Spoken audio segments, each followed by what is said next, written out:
આપણે વનસ્પતિની બાહ્યકાર વિદ્યા જોઈ લીધી.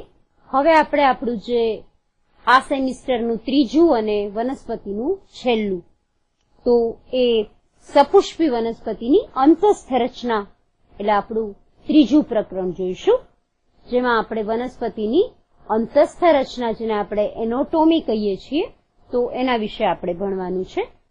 હવે અંતસ્થ રચના જોવા માટે આપણે વનસ્પતિના મૂળ, પ્રકાંડ અને પર્ણ બધાનો આડો છેદ લેવો પડે અને એને આપણે સૂક્ષ્મદર્શકમાં જોઈએ. એમાં કઈ પેશી છે અને એની રચના કેવી છે, એના લક્ષણો કેવા છે, તો એ બધા વિશેની આપણે અહીંયા વાત કરવાની છે. અંતસ્થ રચના આપણે એને કહીશું. અને આ અંતસ્થ રચનાની શરૂઆત આપણે કરીશું વનસ્પતિની પેશીથી. તો હવે આપણે શરૂઆત કરીએ વનસ્પતિમાં જોવા મળતી પેશી વડે. હવે પેશી શબ્દ જે છે, ગુજરાતીમાં આપણે જેને પેશી કહીએ છીએ, ટિશ્યુ તરીકે એને ઓળખાય છે. તો એની વ્યાખ્યા તમે અગાઉ 9મા ધોરણમાં પણ ભણી ચૂક્યા છો. પેશીની વ્યાખ્યા આપણે એવી રીતે આપીશું કે કોષોનો ચોક્કસ સમૂહ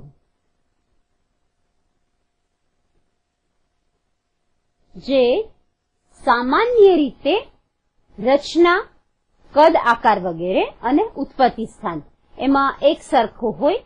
અને ખાસ કરીને આપણે એના વિશે એ કહેશું કે એનું એક નિશ્ચિત કાર્ય કરવા માટે આ રીતનો સમૂહ બન્યો હોય. તો કોષોનો ચોક્કસ સમૂહ જે નિશ્ચિત કાર્ય કરવા માટે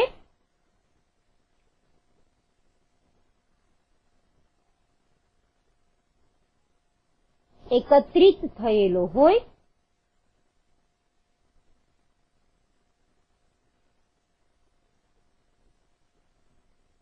તેને પેશી કહેવાય.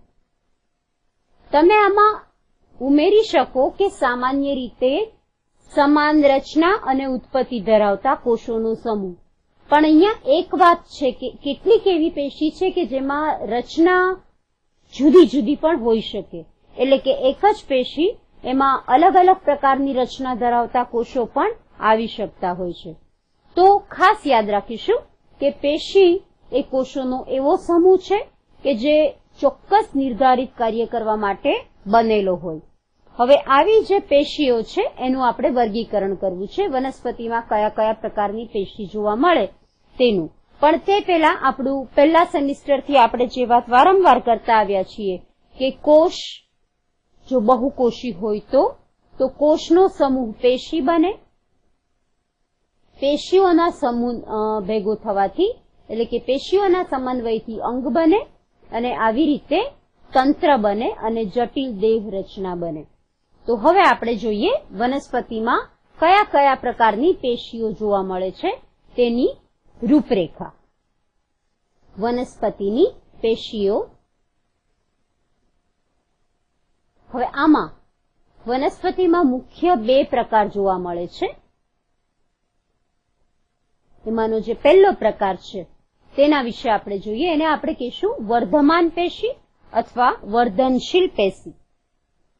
વર્ધન એટલે વૃદ્ધિ દર્શાવે છે. વર્ધનશીલ અથવા તો આપણે એને વર્ધમાન પેશી કહીએ છીએ. અને બીજી છે તેને આપણે કહીશું અવર્ધમાન અથવા અવર્ધનશીલ પેશી. એને આપણે સ્થાયી પેશી તરીકે પણ ઓળખી શકીએ છીએ. તો વર્ધનશીલ અથવા વર્ધમાન પેશી અને બીજા નંબરે છે એ છે સ્થાયી, પણ એને આપણે અવર્ધનશીલ પેશી પણ કહી શકાય, અવર્ધમાન પેશી પણ કહી શકાય. હવે વર્ધનશીલ એટલે શું?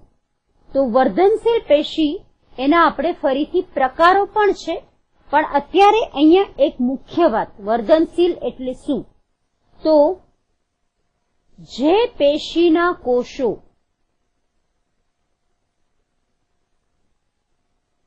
સતત વિભાજન પામી શકે. વિભાજન એટલે અહીંયા આપણે કોષ વિભાજનની વાત કરી રહ્યા છીએ. જે પેશીના કોષો સતત વિભાજન પામી શકે અને અવિભેદિત હોય.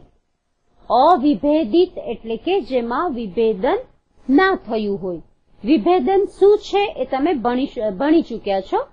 અવિભેદિત એટલે કે વિભેદન નથી થતું, અને વિભેદન એટલે ઉત્પન્ન થયા પછી તેણે જે કાર્ય કરવાનું છે એને અનુરૂપ એના કદમાં, આકારમાં, એની અંદરના બંધારણીય દ્રવ્યમાં ફેરફાર થવો. જો વિભેદન થાય તો તે સ્થાયી અથવા અવર્ધનશીલ પેશી બને. તો અહીં ખાસ યાદ રાખજો કે અવર્ધનશીલ પેશી એ વિભેદન પામે છે, જ્યારે વર્ધનશીલ પેશી એ વિભેદન પામતી નથી, હંમેશા અવિભેદિત રહે છે. અને અવિભેદિત રહે છે એટલે જ એના કોષો સતત વિભાજન પામી શકે છે. તો આ વસ્તુ બરાબર તમે મગજમાં ઉતારી દો કે કોષ વિભાજન થયા પછી જેટલા કોષો ઉત્પન્ન થાય તેની પાસે બે શક્યતાઓ છે. પહેલી શક્યતા, જેવા બન્યા છે તેવાને તેવા જ રહે, એટલે કે વિભેદન ન પામે. વિભેદન ન પામે તો એ વર્ધનશીલ રહે, એટલે કે અવિભેદિત છે. વિભેદન નથી થયું. જો વિભેદન થયું એટલે કે ફેરફાર થયા તો હવે તે વિભાજન નહીં પામે અને હવે એ અવર્ધનશીલ અથવા સ્થાયી પેશી તરીકે કાયમ માટે રહેશે. હવે આપણે જોઈએ વર્ધનશીલ પેશીના પ્રકારો કયા કયા છે. મુખ્ય લક્ષણ અથવા વ્યાખ્યા આપણે આપી દીધી કે કોષો સતત વિભાજન પામી શકે છે અને કોષો અવિભેદિત છે. તો વર્ધનશીલ પેશીના પ્રકારો વિશે જોઈશું. સામાન્ય રીતે 3 પ્રકાર છે. આપણે એને 2 પ્રકારમાં એ કહી શકીએ કે પ્રાથમિક અને દ્વિતીયક, પણ આપણે એના 3 પ્રકાર કેવા છે. એક છે અગ્રીય વર્ધનશીલ પેશી. હવે અગ્રીય નામ પરથી જ તમને કદાચ ખબર પડી જશે, જે અક્ષીય વૃદ્ધિ કરાવે. એટલે આપણે ખાસ યાદ રાખીશું અગ્રીય વર્ધનશીલ પેશી છે. હવે ક્યાં ક્યાં જોવા મળે તે પણ આપણે વાત કરી લઈએ. આ પેશી એવી છે કે જે મૂળનો અગ્રભાગ એટલે કે મૂલાગ્ર અને પ્રરોહનો અગ્રભાગ એટલે કે પ્રરોહાગ્ર આ બંને જગ્યાએ જોવા મળે. આ એનું સ્થાન થયું. હવે આપણે જોઈશું કે એ કયા પ્રકારની પેશી છે, કારણ કે મેં હમણાં જ કીધું કે પ્રાથમિક છે કે દ્વિતીયક છે. તો ખાસ યાદ રાખજો કે અગ્રીય વર્ધનશીલ પેશી છે એ પ્રાથમિક પ્રકારની વર્ધનશીલ પેશી કહેવાય. પ્રાથમિક શા માટે? તો તે તેની અક્ષીય વૃદ્ધિ કરાવે છે. અક્ષીય એટલે કે એની ઊંચાઈ વધારે છે, મૂળની ઊંડાઈ, પ્રકાંડની ઊંચાઈ વધારે છે. તો એ રીતે એક સીધી રેખીય પણ આપણે શબ્દ વાપરી શકીએ કે એક અક્ષ અથવા તો સીધી રેખામાં એના માટે આ પેશી જવાબદાર છે. એટલે કે આપણે એને કહેશું કે મૂળની ઊંડાઈ વધારે છે, પ્રકાંડની ઊંચાઈ વધારે છે. હવે આપણે જોઈશું બીજા પ્રકારની પેશી, એટલે કે વર્ધનશીલમાં જ તેનો બીજો પ્રકાર. તો એ બીજા પ્રકારની પેશીમાં આપણે જે વાત કરવાની છે તે છે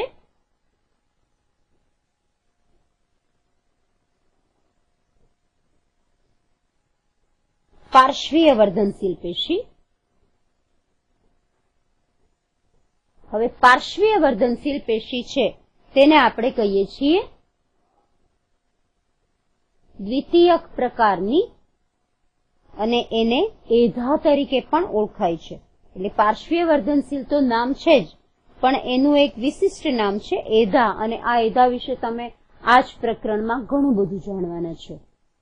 પણ એની મુખ્ય વાત એ છે કે એનું પણ સ્થાન. તો આ જે પેશી છે એ માત્ર દ્વિદળી વનસ્પતિમાં જ જોવા મળે છે. એટલે કે દ્વિદળી વનસ્પતિમાં આ પેશી હંમેશા હોય છે, જ્યારે એકદળીમાં તેનો અભાવ હોય છે.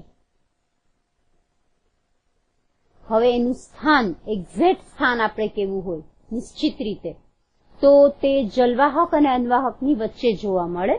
અને ખાસ કરીને આપણે એના માટે એ વસ્તુ કહેવાની છે કે દ્વિદળી વનસ્પતિમાં તેનું સ્થાન જે વાહીપુલ છે એ સિવાય એ બહારના વિસ્તારમાં પણ હોઈ શકે છે, પણ એને આપણે આગળ પ્રકરણની સાથે જોતા જઈશું. તો આ દ્વિતીય વર્ધનશીલ પેશી અથવા તો જેને આપણે પાર્શ્વીય વર્ધનશીલ કીધું. હવે અગ્રીય અને પાર્શ્વીય આ બંનેના કોષો અંતે તો વર્ધનશીલ જ છે, એટલે તેમાં ભરપૂર પ્રમાણમાં કોષ વિભાજન સતત ચાલુ જોવા મળે. એના કારણે એ અગ્રીય હશે તો ઊંચાઈ ને ઊંડાઈ વધારશે, પાર્શ્વીય હશે તો એ દ્વિતીય વૃદ્ધિ કરશે. એટલે એનું કાર્ય થશે કે તે દ્વિતીય વૃદ્ધિ માટે જવાબદાર છે. હવે દ્વિતીય વૃદ્ધિ એટલે શું? તો આપણે એને કહીશું નવી શાખાનું નિર્માણ પણ કરે અને એનો ઘેરાવો વધારે. એટલે જ દ્વિદળી વનસ્પતિ તમે જુઓ છો કે વડ વગેરેના વૃક્ષો છે એના પ્રકાંડ જાડા એકદમ વિશાળ ફળમાં પરિણમે છે, જ્યારે મકાઈ જે છે એકદળી વનસ્પતિ, મકાઈ કે તમે ઘઉં ચોખા કોઈ પણ, તો એના જે પ્રકાંડ છે એ અમુક હદથી વધારે પહોળા ના થાય, એની શાખાઓ પણ નથી બનતી, જ્યારે આમાં એની શાખાઓ હંમેશા બને. એનું કારણ કે જો એ ઘા અથવા પાર્શ્વીય વર્ધનશીલ પેશી હશે તો જ તેની શાખા બનશે, નહીં હોય તો તેની શાખા પણ નહીં બને. હવે ત્રીજા નંબરની વર્ધનશીલ પેશી આપણે જોઈએ તો એ ત્રીજા પ્રકારની વર્ધનશીલ પેશી છે તેને આપણે કહેશું આંતરવિષ્ટ પ્રકારની વર્ધનશીલ પેશી. આંતરવિષ્ટ.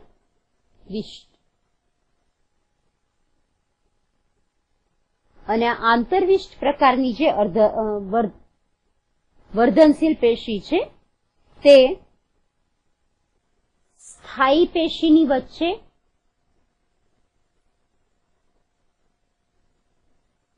અને ખાસ કરીને ઘાસ જેવી વનસ્પતિ, ઘાસ કે જે વારંવાર ખવાઈ જાય, વારે વારે એને બધા ચરી જાય કે એને ખેંચી કાઢે, તો ત્યાં આંતરવિષ્ટ. એટલે આ તમારા એમસીક્યુ માટે ખાસ યાદ રાખજો કે ઘાસ જેવી વનસ્પતિ કે જેનો બહુ મોટા પાયે ખીચાવ, એટલે કે ઘણા બધા પ્રાણીઓ એને ખાઈ જતા હોય છે અને એનું નુકસાન બહુ મોટા પાયે થતું હોય છે, તો ત્યાં આગળ આપણને આ પેશી જોવા મળે, જે સતત જે ઘસારો થયો છે જેટલો ભાગ નીકળી જાય છે તો એની સામે અને આપણે કહીએ ને કે નવસર્જન માટે આ પેશી ખાસ જોવા મળે.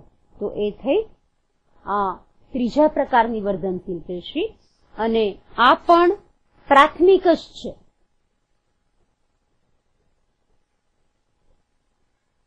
એટલે આંતરવિષ્ટ પ્રકારની પેશી પણ પ્રાથમિક છે.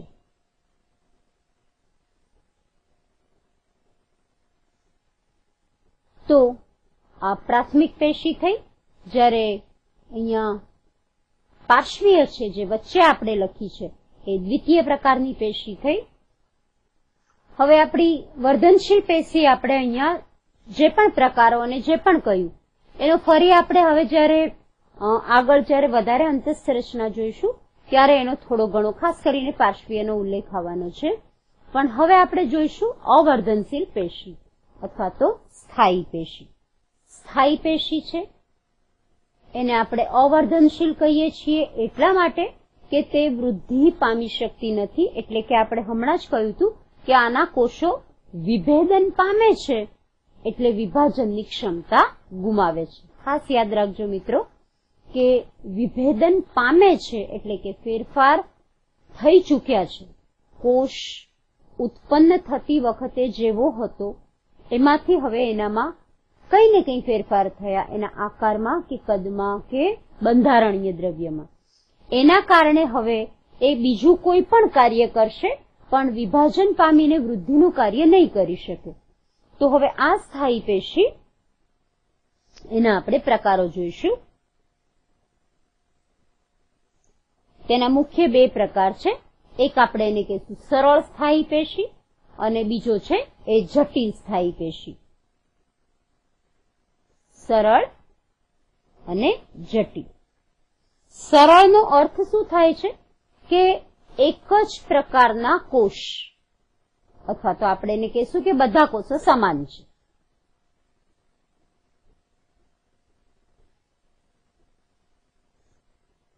કોષનો સમૂહ જેટલો પણ ગમે તેટલી સંખ્યાના કોષો છે પણ તે બધા જ કોષો એક જ પ્રકારના એટલે કે એક સરખા છે. જ્યારે જટિલમાં આપણે કહીશું કે એક કરતા વધારે પ્રકારના કોષો.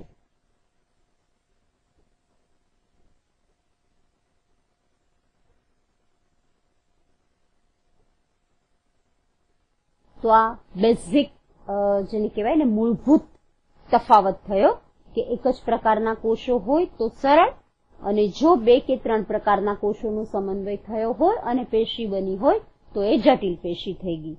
હવે આ જે સરળ આપણે વાત કરી રહ્યા છીએ અત્યારે, એના પણ ફરી આપણે પ્રકારો પાડવાના છે. આના મુખ્ય 3 પ્રકારો છે. એમાંનો પહેલો છે મૃદુતક પેશી, બીજું છે સ્થૂલ કોણક પેશી, અને ત્રીજી છે દ્રઢોતક પેશી. હવે મૃદુતક પેશીની વાત કરીએ તો એના ફરીથી 3 પ્રકાર પડે છે. તમને આ વર્ગીકરણ આપ્યું નથી ચોપડીમાં, પણ જો તમે આ વર્ગીકરણ પ્રમાણે યાદ રાખશો તો મજા પણ આવશે. મજા આવવા કરતા તમને એનું ખરેખર જેને કહેવાય આંતર સંબંધ અને એની ગોઠવણી અને જેને કહેવાય કે પૂરેપૂરી તળછંટ એની અંતઃસંરચના સમજમાં આવશે. એટલે મૃદુતક પેશી જે છે એના આપણે ફરી પ્રકારો પાડવાના છે. એક છે સરળ મૃદુતક, બીજું છે વાયુતક, અને ત્રીજો પ્રકાર છે હરિત કણોતક, જેમાં હરિત કણ છે અને પર્ણમાં જોવા મળે. સ્થૂલ કોણકના કોઈ પ્રકાર નથી, અને દ્રઢોતકના ફરીથી 2 પ્રકાર છે. દ્રઢોતક પેશીમાં તેનો પહેલો પ્રકાર છે કઠક, અથવા તો એને અસ્થિ કોષ કહેવાય છે, અને બીજા નંબરે જે છે તે છે તંતુઓ એટલે કે દ્રઢોતકી તંતુ. જટિલના પણ આપણે 2 પ્રકાર કહેવાના છે, અને એ પ્રકાર આપણે જે કહેશું જટિલના, એને તમે ઓળખો છો, તમે જાણો છો એના વિશે. જલવાહક જે પાણીનું વહન કરે, અને એના જેવી બીજી છે અન્નવાહક. તો આ થઈ ગયું આપણી વનસ્પતિની તમામ પેશીઓની રૂપરેખાની વાત. અને હવે આપણે જોવાની છે દરેક પેશી વિશે થોડી વિગતવાર માહિતી. આ વસ્તુ તમારા પ્રેક્ટિકલમાં પણ છે. તમારે દરેક પેશીની પરમેનન્ટ બનાવેલી જે કાયમી સ્લાઇડ તમારી લેબોરેટરીમાં હશે, એનાથી તમારે એને જોવાની છે, એના લક્ષણો, એની આકૃતિ વગેરે. તો થિયરી અને પ્રેક્ટિકલ બંને માટે તમામ પેશીના લક્ષણો જાણવાના, સમજવાના અને યાદ રાખવાના બહુ જરૂરી છે.